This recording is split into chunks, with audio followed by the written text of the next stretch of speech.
Hello and welcome. I am Darcy D, your virtual voice coach, and today I'm going to be hosting a webinar on getting from exercise to song and some successful singing habits.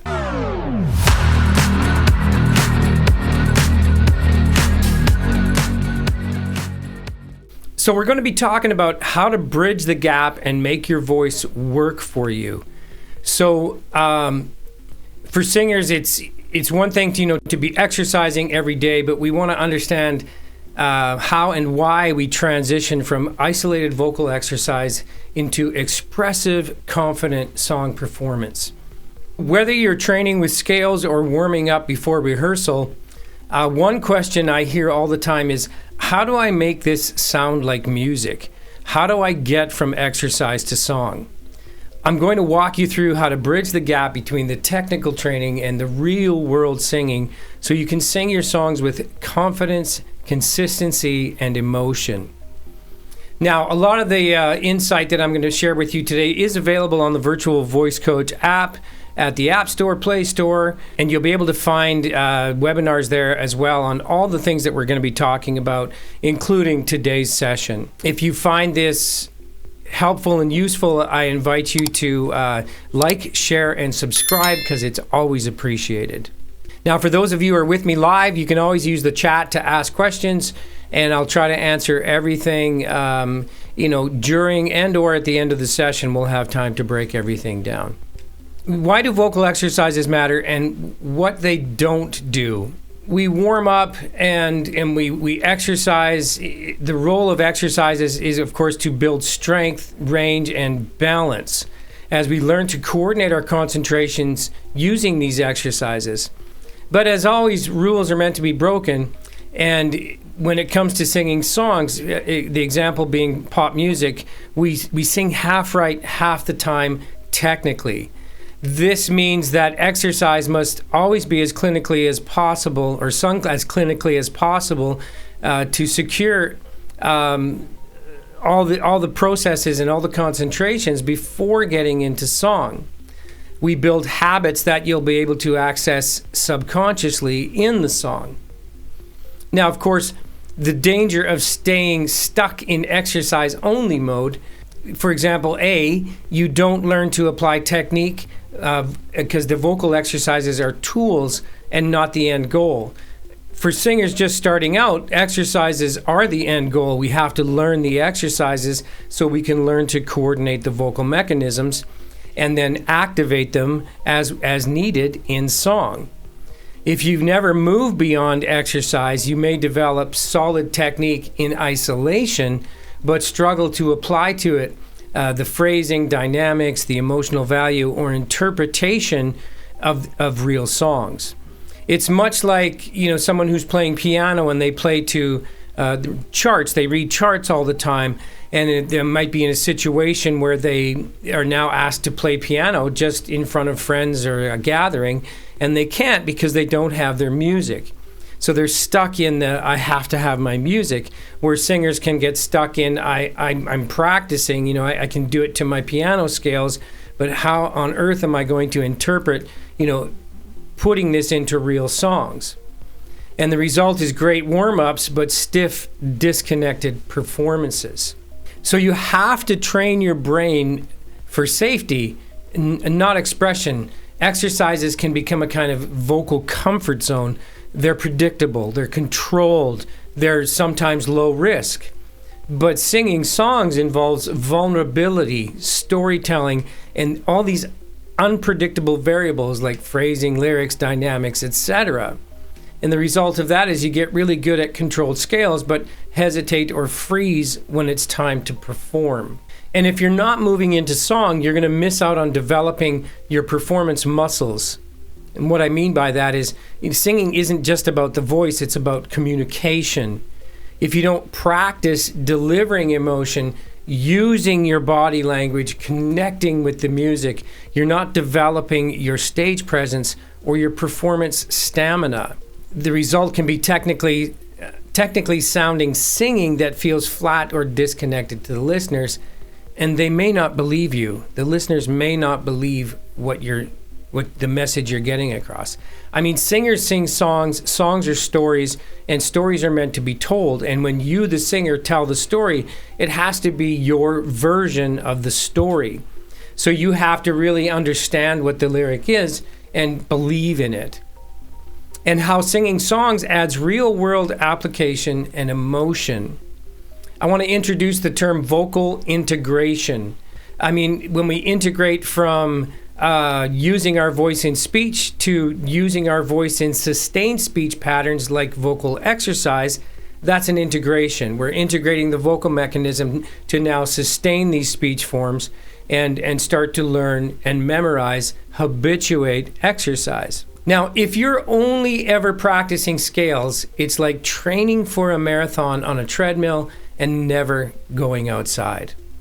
So in the integration process, I'm going to share with you how I prepare to learn new songs. And, you know, there's so many different ways of coming at this. And I know a lot of people say, a lot of my clients say, well, I just listen to the song over and over and over, and then I'll just sing the song over and over and over. And the challenge with that is, listening to it, of course, is good because it's driving the melody into your brain. You're sort of memorizing the patterns you're hearing. But it's another thing to physically activate the voice to replicate or imitate the sounds you're hearing. So I've set up a system that I think works fairly well. I use it for myself when I'm setting up songs to add to my repertoire. And it's a simple process, but it involves setting up a few things that I'm going to share with you now. So what I do is I go into Google Drive and I have a folder that I titled Songs. And I have cover songs in there and I have original material in there as well. And I set up both covers and originals the same way, save one thing I'm going to share with you here. So you take a blank document and then you would find the song you're looking for. And for this example, I'm going to use John Legend's All of Me. I had a client recently working on this song, and these are some of the things that we can do to set yourself up to make the learning process easier. So you grab the song and you select all the lyric, then you copy it, you go to your blank document, and you paste it in. Like this. And here is the song. So now we have all the lyrics here that we can look at, right? Now, within the song, you could obviously put your title, All of Me, and then of course I'll give the credit, John Legend, and then underneath I'll put song like this, and then I'll find the song on YouTube or what have you. And YouTube is great because you can go into the settings and slow the song down, which makes it easier sometimes to learn complicated melodies or riffs.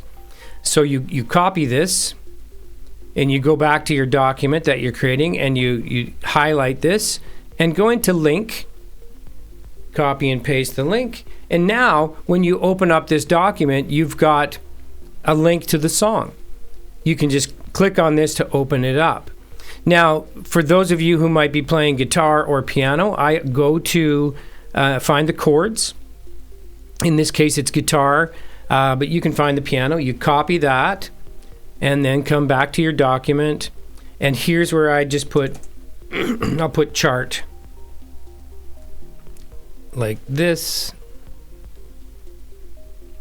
And we're going to link the chart like this.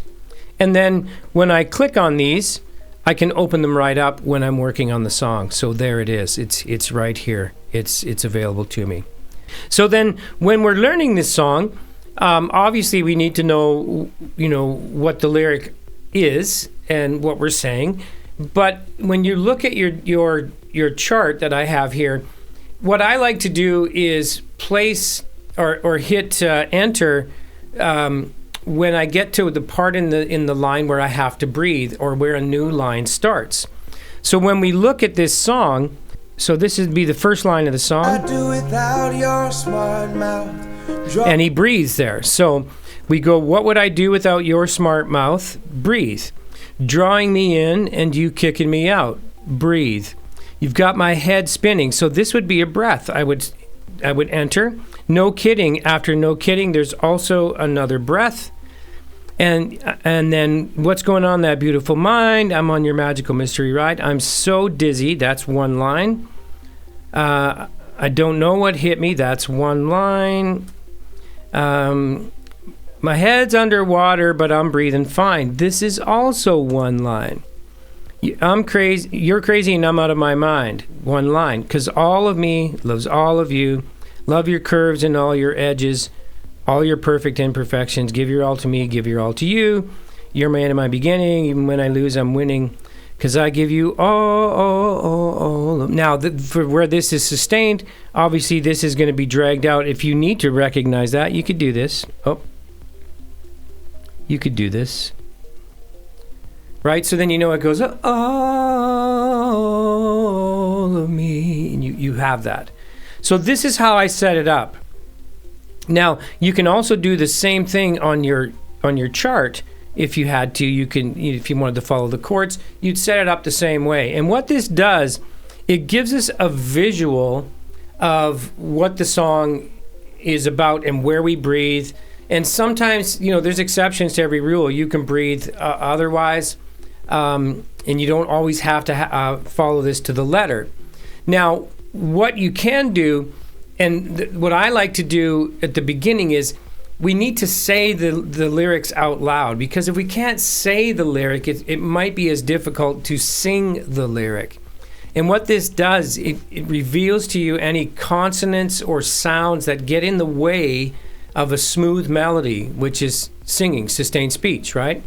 So the first line of this song is, what would I do without your smart mouth? Just say it out loud. What would I do without your smart mouth? And then what you can do is put emphasis on each word and repeat it. So like, what would I do without your smart mouth? What would I do without your smart mouth? What would I do without your smart mouth? What would I do without your smart mouth? What would I do without your smart mouth? What would I do without your smart mouth? What would I do without your smart mouth? What would I do without your smart mouth? So now you've placed emphasis on each word individually as you say it out loud, and the line over time almost doesn't make sense because you've repeated it so many times. You realize it's just a bunch of noise assembled to make sense in the language you speak. So when you think of the song and how it's what would I do without your smart mouth? So you figure out where the emphasis is, and then you sing the phrase, the melody. You could start with melody only using vowel substitutions or non-articulates like the NG of hung, right? You could use one vowel sounding exercise word that sounds very similar to the vowels being used in the line. So wa, you could use ba ba ba ba ba ba ba ba ba ba ba ba ba ba ba ba ba ba ba, right? So you just placing it, the hard consonants interrupting, maybe helping stabilize a little bit. And then you could use wah wah wah wah wah wah, or just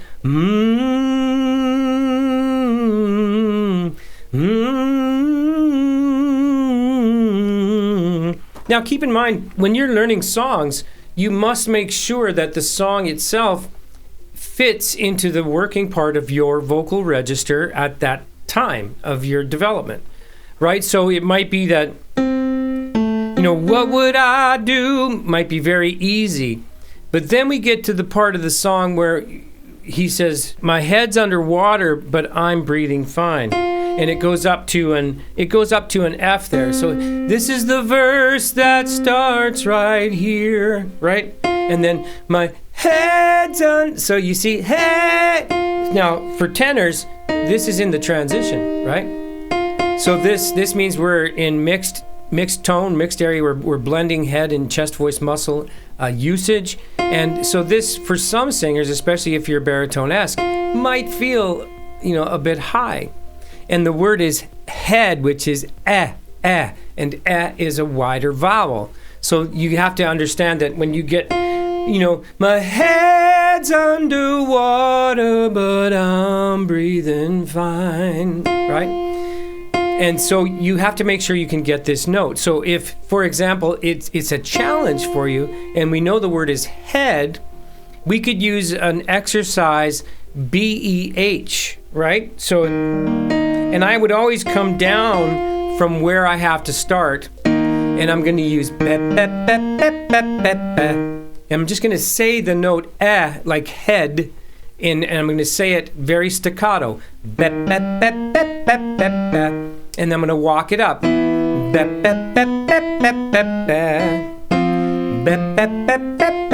So I've got it. Now, it's not stylized or emotionalized like it would be in the song, but we've got the note, right? So we can come back down and we can do a repeater on the top.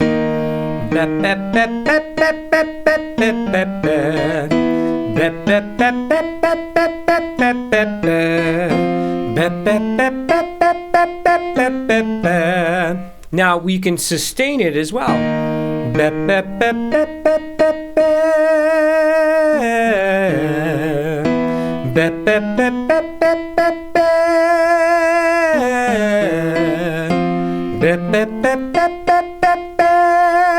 There it is. My head's underwater, but I'm breathing fine. So we're going from a mixed tone, maybe somewhat head voice dominant for some singers, and back into chest voice on that note. And it's the big note in the song, right? Where we're leading to the all of me. So let me go to here again. And when we listen to the chorus, I do it that when you die breathing fine. Now notice on he kind of gets that a little bit bigger. You're crazy and I'm out of my crazy and I'm out of my mind. My mind. Right? It's not my mind. It's my mind. Now, Cazal. So, Cazal of me, right, is what he's doing there. Cazal. So it's an ah sound. So we can maybe go a little bit, slightly dopey in the laryngeal position. Cazal of me. Loves all of you. Loves all of you. Loves all of you. Loves all of you. Loves all of you. Loves all. So you see, I'm saying all the words in the line as if it were one word. Loves all of you. So it's like loves all of you. Loves all of you. Right? All of me loves all of you. And this helps us to get into position there. Does that make sense? So what we want to focus on in any time we're learning a new song is clean and clear pitch, the registration, and the appropriate breath flow to accommodate sustaining those lyrics. So you can, once you get through like finding the notes that you may or may not have challenges with, and you know that it's going to work within your vocal register, then it's a matter of, walking through it. And I would do it a few lines at a time, the first verse, the second verse, and the melody is going to be very similar, sometimes slightly different. And then the chorus, once we get to the chorus, that's probably going to repeat. And the only changes in the melody might be in the tag choruses at the end, or the bridge piece that's going to be completely different melody. So you can layer in your lyrics slowly. And the other thing you can do is you can speak the lyrics in rhythm, right? What would I do without your smart mouth, drawing me in and then kicking me out? You've got my head spinning, no kid in, right? So you can see that's sort of the rhythm, but when you link it together, it has to become smoother. And so you do this, and you'll find which vowel consonant combinations are getting stuck or falling apart. So we need to provide more adduction or closure of the vocal cords, or which ones we need to release to give it that sort of softer sound that John is using in this song. This becomes part of the process. So we can then speak and sing hybrid. You can start to sustain the phrasing. What would I do without your smart mouth? And sometimes if it's a really high song, I like to run through it an octave lower. In this case, we don't have to, but it helps, because then we're not reaching and straining and trying to find placement. We're just getting through the melody, and we're putting the lyrics into the melody, and then we can get and move it to where it has to be. You can also add phrasing dynamics, right? Add expression and performance intention. What is the song about, right? So this really helps. So obviously this is a love song, and in the love song he's singing in particular to his wife. So it's very personal for him. So he knows what it's about. I mean, he wrote the song. Now, if you're singing the song because you identify with it, what do you identify in the song? What is it about the song that makes you go, I have to sing this? This is my song. I love this or that about it, right? And then when you break down the lyric, what do the lyrics mean? What do they mean to you? How does that make you feel, right? So really, we have to identify with the emotions when we're learning new songs, getting from exercise to song. So we use the exercise to find the notes in the song, to even run through the melody of the song, but then eventually we have to say the lyric. And it's so important that you can identify with the emotional value of the song. So if you know what the lyrics mean, what they mean to you, how it makes you feel, how do you look when you feel that way? So then you can start to attach feelings. Now, if you've never been in love that passionately with someone or something, then you have to find an alternative emotional value that you can replace with that. And you need to sing the song like you mean it, which means your body, your brain has to tell your body, this is how you feel. You have to relive that emotional value so you can connect your vocal technique to the emotional intention. It's very, very important. Moving on, we're going to talk about mindset and the confidence in the song work. Singing is more than sound. It is the storytelling, right? When it becomes emotional, it becomes physical. So there are things that you can do, mentally rehearsing, the visual aspects of your performance. When you're alone in the studio recording this song, you have to get that emotional message across to the listener's ears. And they don't see you, they just hear you, right? And then when you watch the video, obviously, you're seeing what's happening with that emotional aspect. So one of the things you can do when you're trying to emulate and learn the song, getting out of exercise into the song, is watch the artist perform the song. You can watch the video. And it's always best to try to find a live version of the song. And you will see ways where the artist has taken liberties from the original recording to take it into the live performance. And what happens is when they're performing the song night after night after night, things come to them and they find ways to use their voice, things that seem to work, right? So use of song maps is also very effective, or phrase blocks for practice, right? So this gets back to, taking pieces of the song and using them as tools that break the song down into smaller, manageable sections, typically based on musical phrasing, lyrical ideas, and vocal technical challenges. And we do the same thing when we're learning exercise. In the app, if you go into the deep practice section, where we're doing a simple 5-tone scale, for example, and we break it down slowly and we turn it into, digestible little chunks so that this little scale, no matter how you play it, becomes manageable, and you find yourself navigating or negotiating the notes freely and easily. It's no different when learning a song. Instead of singing the song, start to finish, especially at the beginning, just work on a section at a time. Same way when you're memorizing lyrics, when you write out the lyrics, do it a section at a time. All these things contribute to you getting out of exercise and into song. Using the tools you've habituated in exercise to become the tools that help, work on specific phrases or sections individually.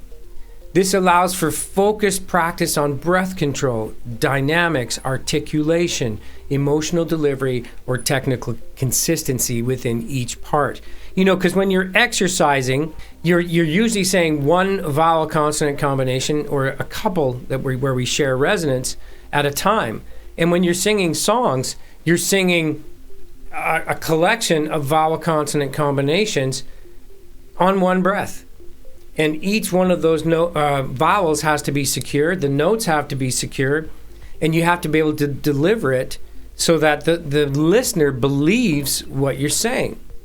So song maps outline the structure of the song, intro, verse, chorus, bridge, etc. While phrase blocks zoom in even further to focus on one line or musical phrase at a time. So the goal is to master technique and expression within the song. Build muscle memory. Now, this is not unlike the muscle memory we build in exercise. Now we're putting all those exercises to use collectively to build muscle memory in structuring each line of the song to work for you and your voice. So these little small wins that you can stack up start building the confidence, because when you become competent in each line, in each phrase of the song, you're definitely becoming more confident. And then you can get into full song performances. And the other thing you have to look at too is that when you're going from exercise to song, exercises are short, right? We work 5, 10, 15 minutes exercise, then we rest. Now, when you sing a song, the song starts, 3.5, 4 minutes later, the song is over and there's no stopping. You have to, it's almost like you're building trust in your technical foundation, right? You already have the tools. Now it's time to use them and to say something real. A question, how do I deal with cracking on high notes in songs? So we could use, we already used that demo of the high note in this song, my head's under. Now, why is the reason the note is cracking? Is there not enough vocal cord closure? Do you not have enough resistance build up in the closure to sustain that note for the time required?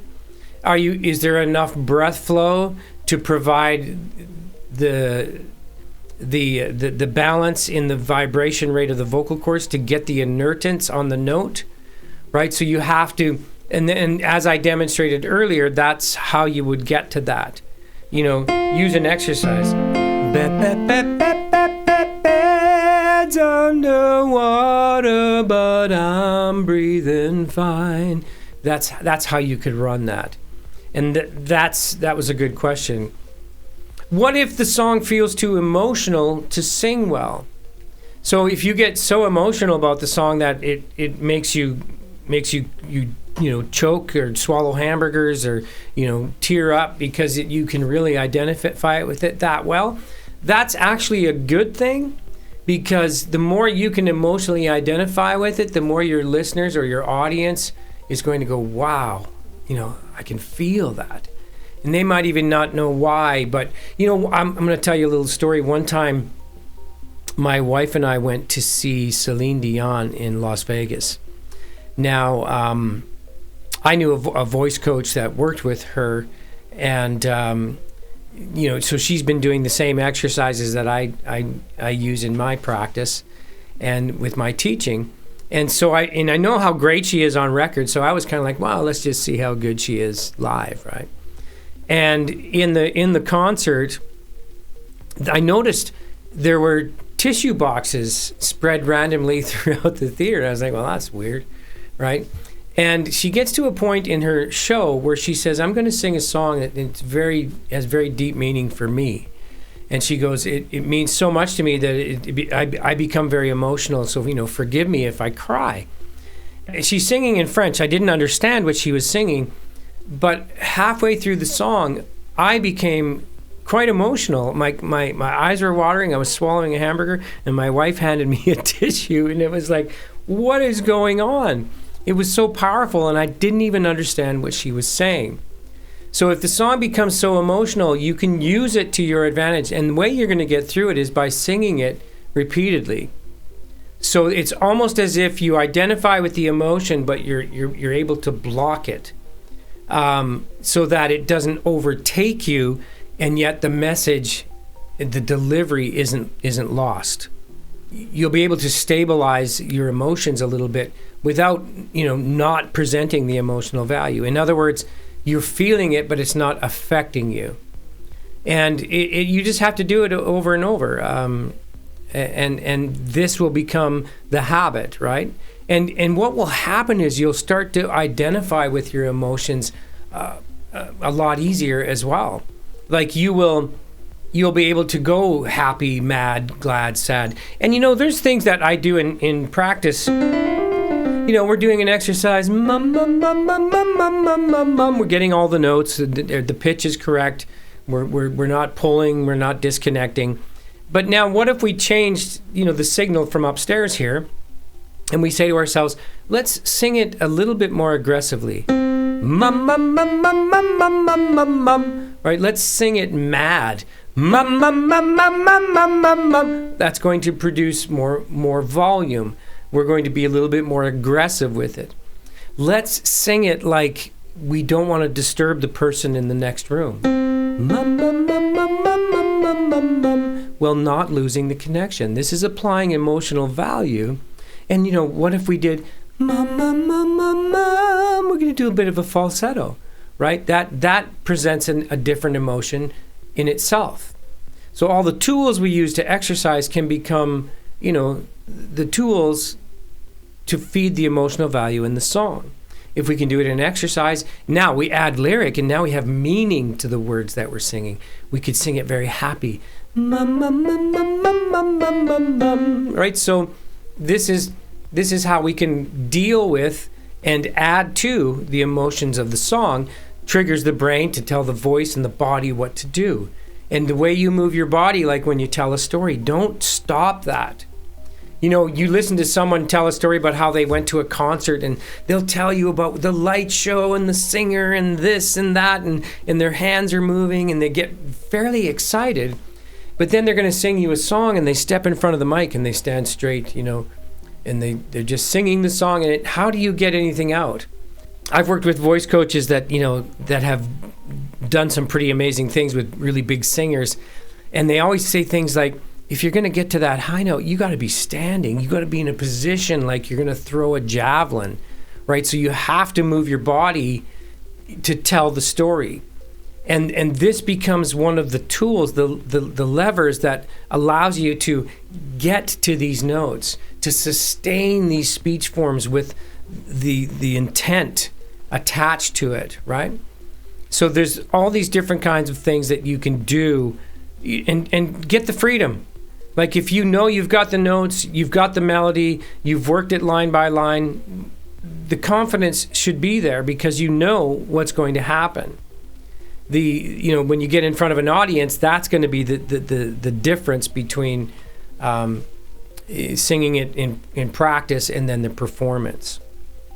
Just like in exercise, we want to pick or select the right key so we're not pulling chest voice, or we're not flipping, we're not straining, we're not doing something to our vocal mechanism that's going to put us in a place of bad habit.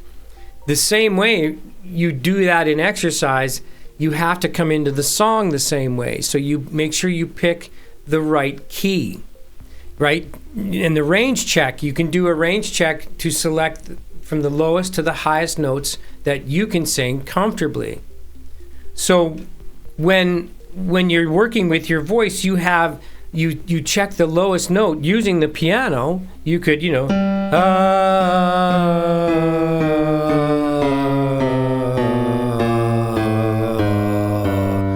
starting to dredge there. So you can see where this is. This is a G3, I believe. Yep. No, G2. So that's pretty low. Now, if I come up 3 semitones, somewhere around here, so we could say B or C would be my lowest note, because then I've got a little headroom. And likewise, you do the same thing coming up. Right? And you find the note that feels comfortable, and then come down 3 semitones. There's your working part of your register. You've always got a little headroom, low and high. And then you can check the notes in the song to make sure that you have access to the notes required in the song. If you don't, there's things that you can do. You can alter the melody slightly. If it's a really popular song, a big hit, chances are you want to do it somewhat like the artist does it, because that's what the audience is going to expect. Now, exercise builds your register, right? And then you should know what your range is, what the working part of your range is, and then you should be able to put the song in the correct key. So sometimes it's raising the key to get it above the transition slightly, so we're not having to deal with the transition and the flow either ascending or descending. And sometimes we lower it, right? And a lot of times for songs that have really big choruses, you'll notice that the verses are almost sometimes at the bottom of the singer's register, because we know that, or they know that, when they get into the big chorus, they're going to have to be punching this out, and it needs to be comfortable for them, or at least navigatable, right? Now, the question is, when should I move from exercise to song? And I always say as soon as possible. I mean, this is the goal. The goal for every singer, the reason why we do dorky exercises is because we want to begin singing songs. And we sing songs because of what it does for us. It's therapy. It's very therapeutic to sing. It's a way for us to share our messages, to deal with our emotions. And for a lot of us, it's performance. We're performing in front of an audience. We're telling messages. We're little stories over and over and over. So I always say to my clients, as soon as we're able to navigate, so the transition. So if you're an alto or a tenor, as soon as you can navigate this transition and get yourself into head voice position, it's time to start thinking about song. Right? So if you're a soprano, it's going to be up here, right? So, and you have to be able to navigate the transition, but especially in pop music, a lot of the songs get into the transition. Those are the notes where people applaud when you get into those positions. So in exercise, your goal is to navigate the transition, to go from as low as possible to as high as possible with no strain or disconnect. As soon as that happens with your vowel consonant combinations, it's time to get into song. That's the goal. That is the goal, to get from exercise to song. The tools that you're using to build exercise will be some of the same and varied tools that you will use to navigate and build the song to performance level, right? It should get to the point for you where the big high note isn't scary anymore. It's the part you look forward to, right? So if you're ready to sing for yourself, this is something that you can do. Vocal exercises build your voice. Songs let you use your voice. With the right roadmap, you don't have to guess your way through. Let Virtual Voice Coach help you take your voice from technique to truth. If you appreciated what I shared with you today, please like, share, and subscribe. It really does mean a lot to me, and I truly appreciate it. Sing for yourself.